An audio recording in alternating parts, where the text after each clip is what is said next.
Hello everyone, myself Rupinder from Eco Visioner. इस video के अंदर हम पढ़ेंगे चैप्टर नंबर 1 जो कि है financial statements of a company.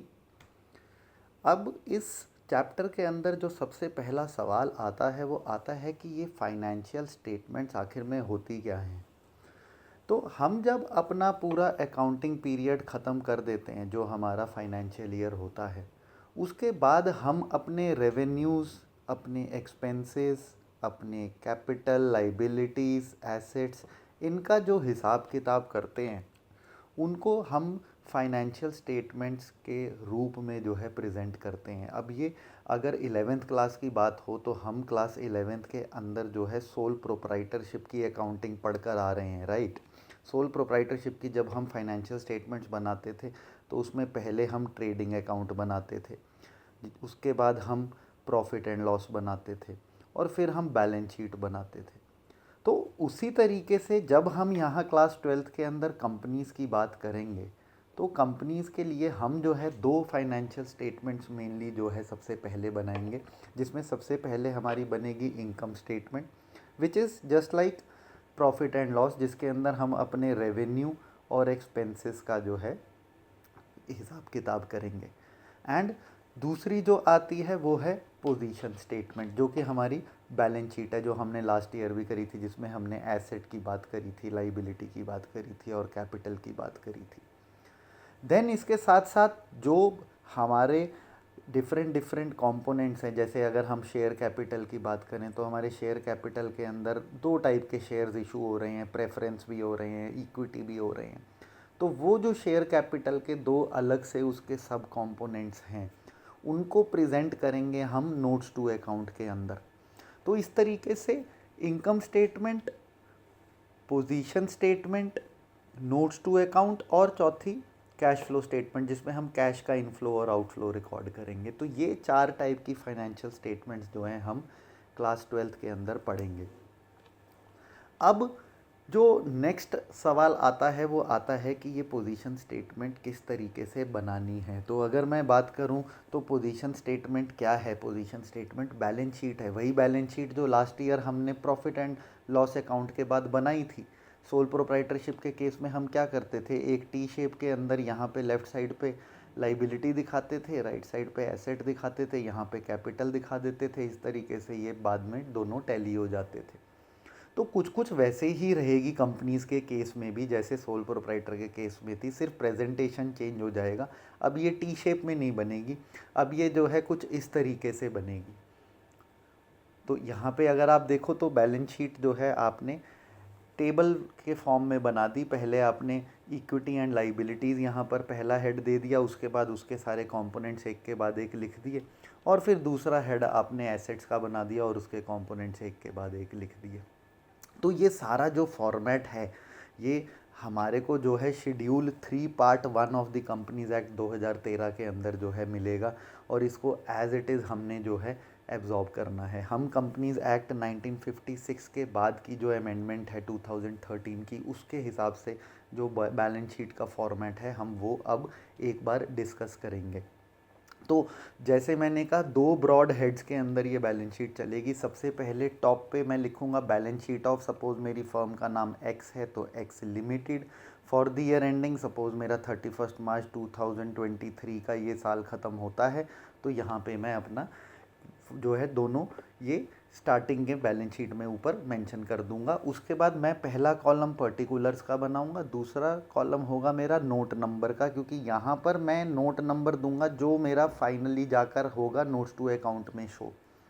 Then जो भी करेंट ईयर का डेटा है और उसके बाद जो भी प्रीवियस ईयर का डेटा है। तो इस तरीके से ये फॉर्मेट जो है बनेगा। अब इनके जब हेड्स की बात होती है तो मेनली 2 ब्रॉड हेड्स हैं, पहला इक्विटी एंड लाइबिलिटी और दूसरा एसेट। तो जैसे लास्ट ईयर भी 2 साइड्स होती थी, लेफ्ट साइड लाइबिलिटी थी, राइट साइड पर आपका एसेट था, तो बिल्कुल वैसे ही जो है यहाँ पे 2 ब्रॉड कैटेगरीज हैं। अब इक्विटी एंड लाइबिलिटीज़ के अंदर 4 मेजर हेड्स आएंगे, जिसके अंदर पहला हेड है शेयर होल्डर्स फंड। अब ये शेयर होल्डर्स फंड बेसिकली क्या है? शेयर होल्डर्स फंड जो हैं वो हमारा जो भी पूरे साल का एग्रीगेट है हमारे ओन्ड कैपिटल का, उसको हम शेयर होल्डर्स फंड बोलते हैं। लाइबिलिटीज़ के अंडर ये आएगा, इक्विटी एंड लाइबिलिटीज़ के अंडर आएगा। लाइबिलिटीज़ हमें ऑलरेडी पता है, हमने लास्ट ईयर पढ़ी थी, हमारी जो भी बाहर की पार्टीज़ को देनदारी है वो लाइबिलिटीज़ हो जाती हैं। इक्विटी जो है वो ओनर का स्टेक होता है कंपनी के अंदर, तो एक ओनर का क्या स्टेक है उसकी कंपनी में, that is known as equity. तो ये चीज़ जो है आप थोड़ा सा समझने की कोशिश करिएगा कि ये हेड्स बेसिकली क्या सिग्निफाई कर रहे हैं। तो जैसे मैंने कहा, शेयर होल्डर फंड जो हैं वो आपका एग्रीगेट ऑफ ओन्ड कैपिटल है कंपनी का। उसके बाद शेयर होल्डर्स फंड के अंदर आपके 3 सब हेड्स आते हैं, जिसमें पहला है शेयर कैपिटल। शेयर कैपिटल जैसे मैंने बताया कि आप प्रेफरेंस शेयर भी इशू करते हैं, आप इक्विटी शेयर भी इशू करते हैं, तो वो जो आपका कैपिटल वहाँ से जनरेट होता है उसको हम शेयर कैपिटल बोलते हैं। तो it comprises of equity share capital and preference share capital.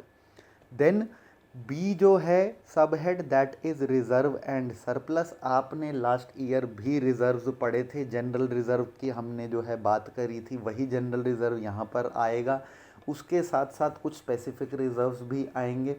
जैसे जब हम डिबेंचर्स का चैप्टर करेंगे तो डिबेंचर को जब हम रिडीम करेंगे, जब हम रीपे करेंगे, तो एक डिबेंचर रिडेम्पशन रिज़र्व उसके लिए क्रिएट किया जाएगा। जब हम शेयर्स फोरफीट करके री इशू करेंगे तो उसमें कैपिटल रिज़र्व हमारा जनरेट होगा।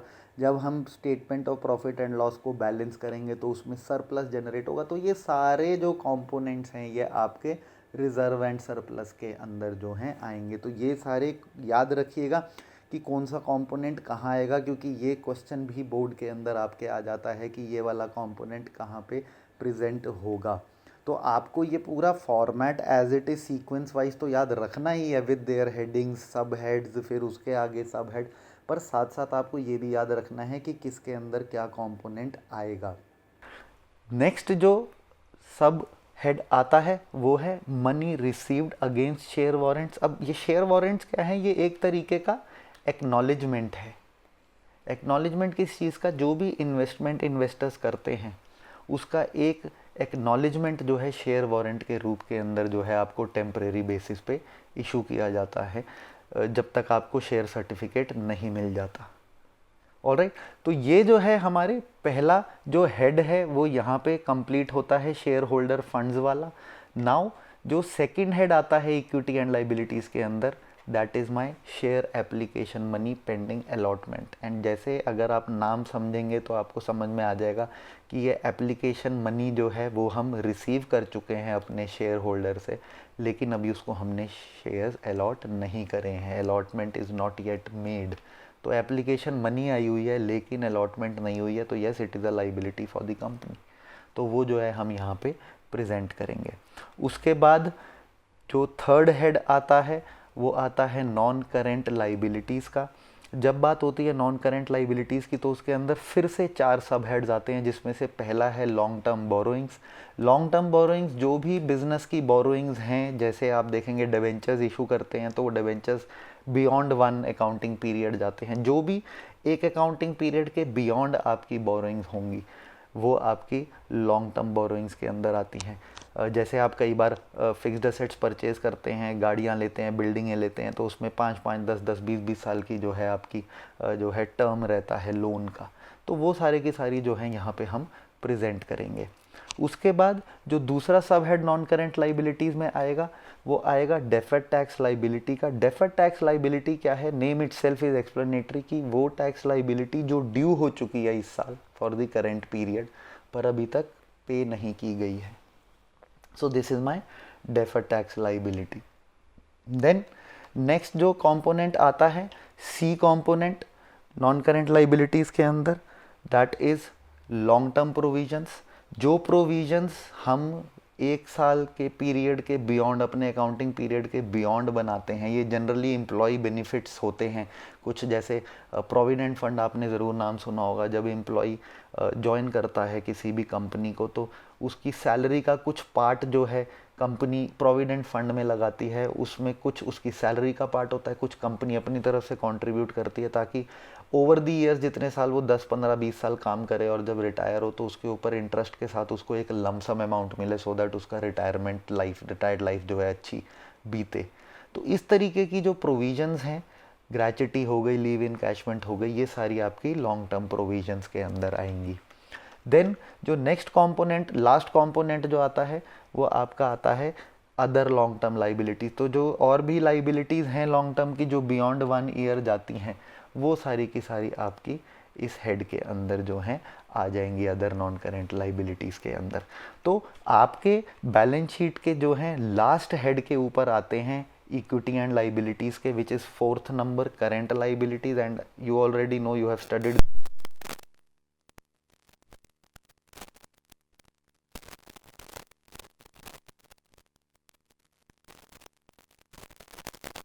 अंदर जो भी लाइबिलिटीज़ मेरी नॉक ऑफ हो जाएंगी या पे ऑफ हो जाएंगी, उनको मैं करंट लाइबिलिटीज़ का नाम दूंगा।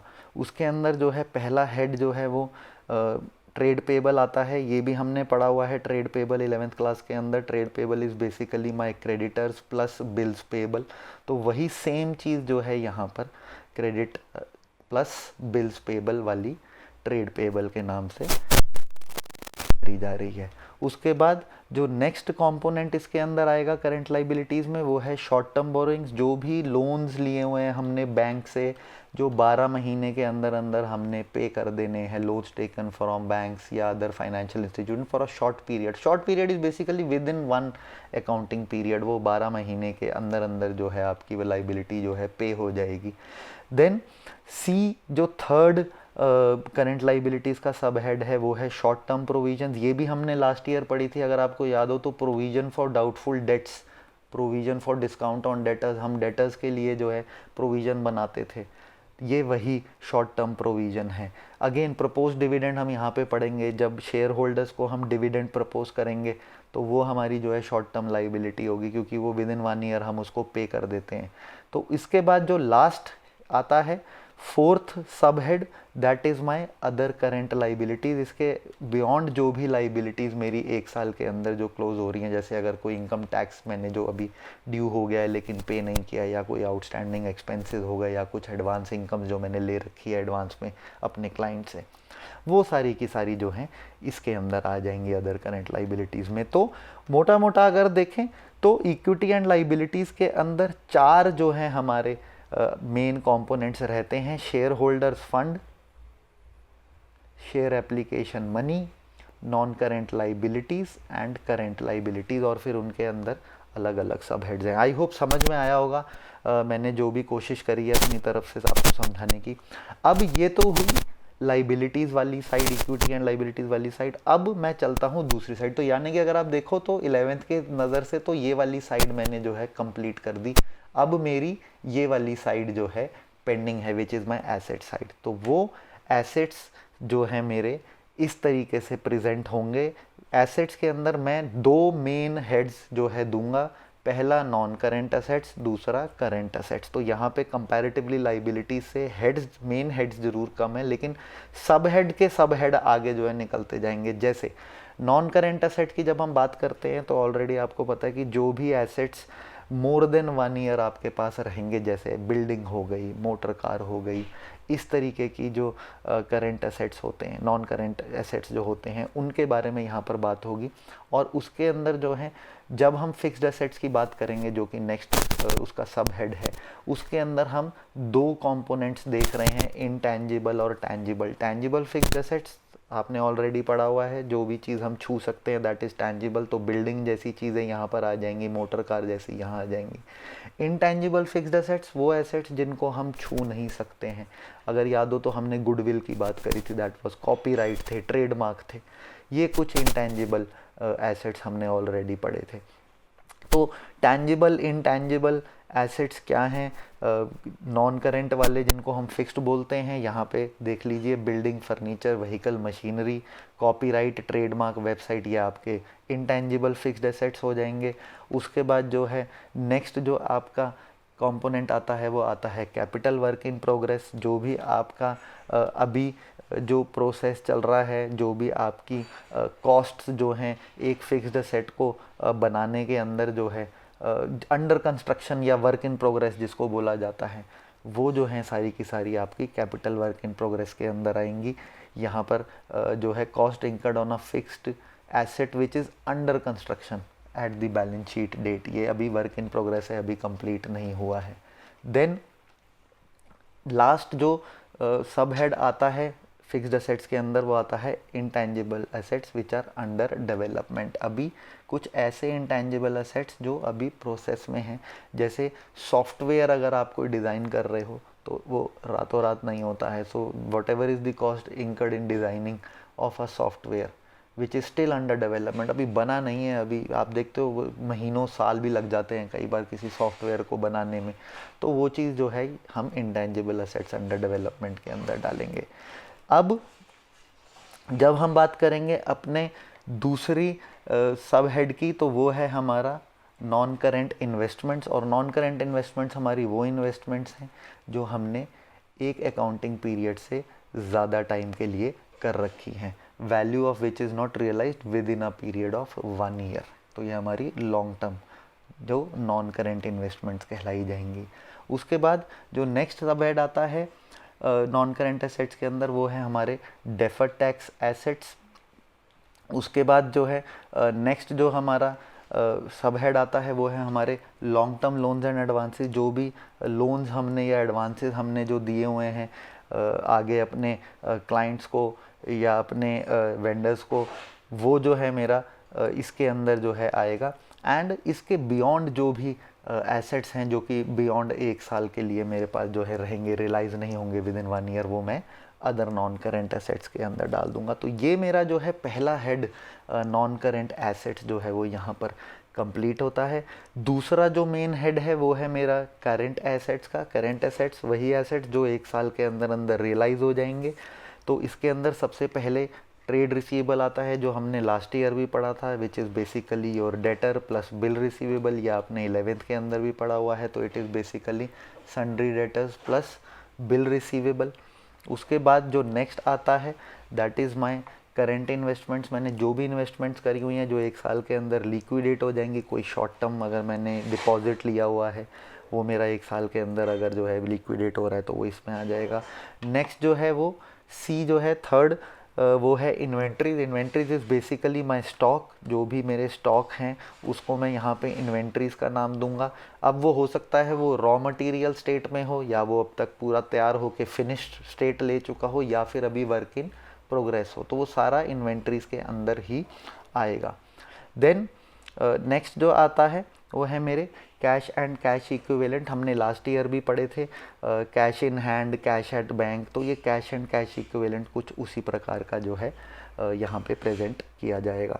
देन जो फिफ्थ मेरा सब हेड आता है करंट एसेट में, those are loans and advances which have been given by my company on a short term basis within 1 year, जो है वो 1 अकाउंटिंग पीरियड जो है मेरे को वापस जो है रीपे कर दिया जाएगा अपने जिनको भी क्लाइंट्स को या जो भी लोग मेरे से डील कर रहे हैं जिनको मैंने दिया हुआ है। और इसके बियॉन्ड अगर कुछ और भी एसेट्स हैं जो रियलाइज़ हो जाएंगे 1 साल के अंदर अंदर, उनको जो है मैं इसके अंदर डाल दूंगा, जिस तरीके की कुछ मार्केटेबल सिक्योरिटीज़ हैं।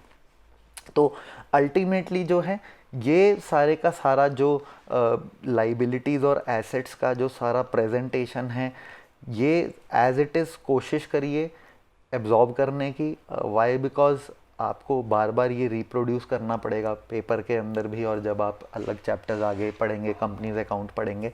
इसके साथ साथ जो है एक रेफरेंस के लिए जो है मैं बैलेंस शीट आपको दिखा देता हूँ कंपनी की, कि किस तरीके से जो है वो नज़र आती है। बैलेंस शीट के साथ हमेशा एक नोट्स टू अकाउंट जो है जुड़ता है, जो इट इज़ बेसिकली आप कह सकते हो कि एक रेफरेंस नोट है, क्योंकि सारी चीज़ें यहाँ पे मैं डिटेल में बैलेंस शीट में अगर लिखूँगा तो बहुत ज़्यादा जो है कियोस हो जाएगा। तो इसलिए जो है एक अकाउंटिंग स्टैंडर्ड जो है वो मेंटेन किया जाता है कि नोट्स टू अकाउंट जो है बनाए जाते हैं। जैसे अगर आप देखोगे तो इस बैलेंस शीट के अंदर जब मैं यहाँ पे इक्विटी एंड लाइबिलिटीज़ के अंदर शेयर होल्डर फंड देखता हूँ, तो यहाँ शेयर कैपिटल के आगे नोट नंबर 1 आ जाता है। अब ये नोट नंबर 1 क्या है, इसके लिए मैं यहाँ पे रेफ़र करूँगा नोट्स टू अकाउंट, और यहाँ पर वो नंबर 1 पढ़ूँगा। शेयर कैपिटल में बेसिकली 2 कंपोनेंट्स जो हैं डाले गए हैं। पहला है इक्विटी शेयर कैपिटल जो कि 600 था, 2012 में, और 2013 में भी वो 600 था। दूसरा है प्रेफरेंस शेयर कैपिटल, 500 और 500 दोनों साल का सेम था। इनका टोटल 1100 है। अब ये जो है ये मेरा बैलेंस शीट के अंदर दिखाया जाएगा। तो ये जो एलैबोरेशन है, जो उसका ब्रेकअप आप कह सकते हो सिंपल भाषा में, वो हम नोट्स टू अकाउंट के अंदर दिखाएंगे। और यहाँ पे आप देखो वो सीधा सीधा जो टोटल अमाउंट है वो दिखाया जा रहा है। हर एक चीज़ का आप देखो नोट बना हुआ है। रिजर्व एंड सरप्लस का 2nd नंबर नोट है, लॉन्ग टर्म बोरोइंग्स का 3rd नंबर नोट है, देखो यहाँ पे। अब यहाँ पे अगर मैं ट्रेड पेबल देखूँ तो ट्रेड पेबल नंबर 4, अब इसका फिर से एलैबोरेशन है। देखो इसके अंदर दो चीज़ें आ रही हैं, इसमें बिल्स पेबल आ रहे हैं, इसके अंदर क्रेडिटर्स आ रहे हैं। तो वो बिल्स पेबल और क्रेडिटर 250 रुपये और 150 रुपये है, तो वो उसका 400 रुपया टोटल ये यहाँ पर बैलेंस शीट में दिखाओगे आप। तो इसलिए नोट्स टू अकाउंट का भी फॉर्मेट जो है वो अच्छे से याद रखिएगा। पहला कॉलम पर्टिकुलर्स होगा और फिर प्रीवियस ईयर और फिर करेंट ईयर जो भी क्वेश्चन के अंदर दे रखा होगा। तो आई होप क्लियर हुआ होगा, चैप्टर समझ में आया होगा। जो भी आज टॉपिक मैंने पढ़ा इस चैप्टर के अंदर आपको समझाया। और अगर ये आपको कॉन्सेप्ट समझ में आया है और आपको लगता है कि यस अगला वीडियो देखा जाए, तो प्लीज़ इस चैनल को लाइक कीजिए, सब्सक्राइब कीजिए और शेयर कीजिए अपने फेलो स्टूडेंट्स के साथ, सो दैट वो भी जो है इस कॉन्सेप्ट को समझ सकें। Thank you so much. See you soon in the next video. Bye bye.